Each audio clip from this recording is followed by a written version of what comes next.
Putin పని అయిపోయింది, ఇక పుతిన్ రేపో మాపో అన్నట్టున్నాడు అన్నటువంటి కోణాన్ని చెప్పే ప్రయత్నం సమాజానికి చూపెడుతున్నాడు ఉక్రెయిన్ అధ్యక్షుడు జెలెన్స్కీ.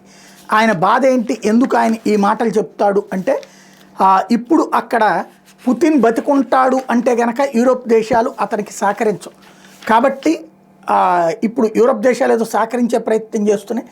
పుతిన్ రేపో మాపో అయిపోతాడని వాళ్ళని కన్విన్స్ చేసే ప్రయత్నం చేస్తున్నాడు.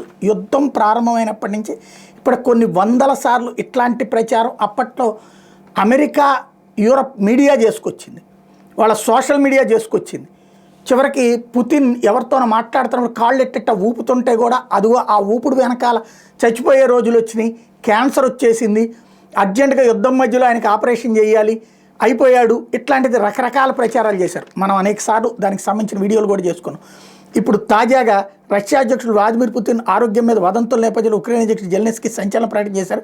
ఆయన తొందరలోనే చనిపోతారని వ్యాఖ్యానించారు. రెండు దేశాల మధ్య యుద్ధం అప్పుడే ముగుస్తుందన్నారు.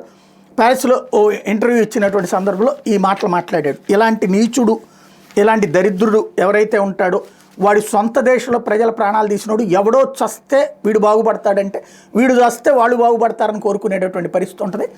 ఇది ఉక్రెయిన్ అధ్యక్షుడి తాజా ప్రకటన వెనకాల ఉన్నటువంటిది. వాడి కడుపు మంట తప్పించి మరేం లేదు అక్కడ.